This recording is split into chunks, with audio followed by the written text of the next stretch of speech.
That's right, we've come to the gym for Sunday morning.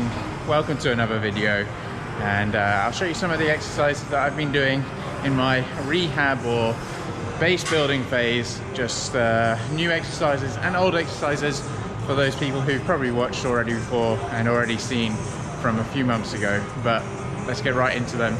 Less talking, more working. Well, I said less talking, but maybe that's a bit of a lie. So as you can see, I started my workout with 3 sets of core, and what I'm focusing on with my core workouts at the moment is to make sure that I'm getting quite a lot of single leg movements, because that's what happens when you're running, that you use a single leg at a time. You're not using both at the same time. So trying to get that core workout using that method. Also in my strengthening and stability, I'm really focusing on that as well. Single leg strengthening. When you're, as I said, when you're running, you're only pretty much using the one leg at each time, so you're loading all that weight and all that force through one leg.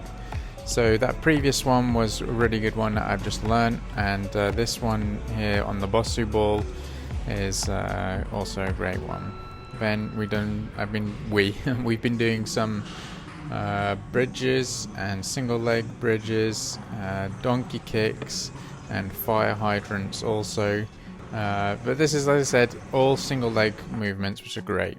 So just having some jumper's knee or patella tendinopathy issues recently. Nothing too bad, but I'm just trying to help and cure it.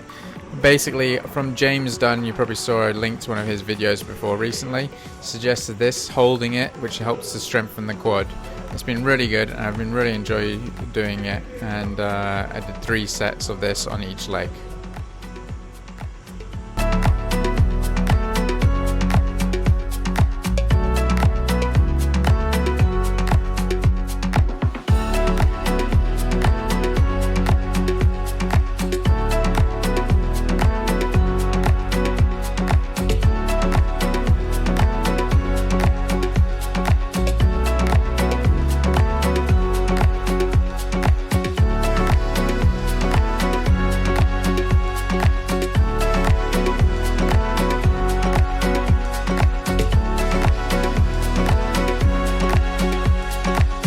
So we just came out for a walk in the rain. It's always nice to be outside, and yeah, especially after being in the gym this morning, it's nice to get a little bit of a leg stretch.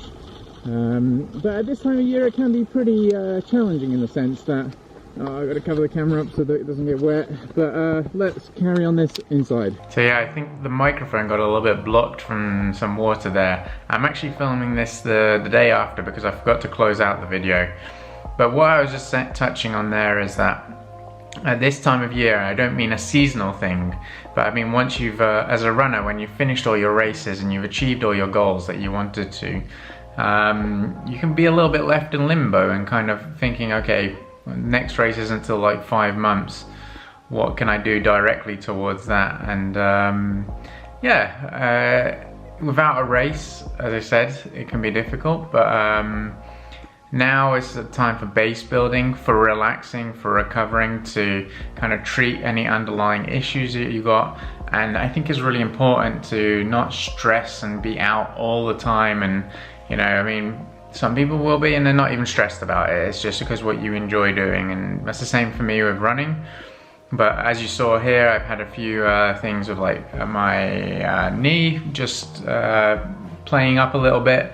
So making sure I take the time to treat it now whilst I've got the time, and when it comes to the running season per se, I will be able to perform and be injury free throughout the whole year, because that is what happened this year for me. I had a great year of running, no issues at all, because I looked after myself. And you know, that's a great reward for the hard work and the dedication, and also sometimes the restriction, which can be even harder. But I hope you really enjoyed the video today. We did a lot of relaxing, so it's maybe not like the most epic of adventures, but still it was an adventure. And any comments, questions, please do leave them down below, and I'm really enjoy interacting with you guys, and I'll answer them there. Thank you very much. Have a nice evening, morning, day or night, whenever you're watching this, and it's been a great pleasure.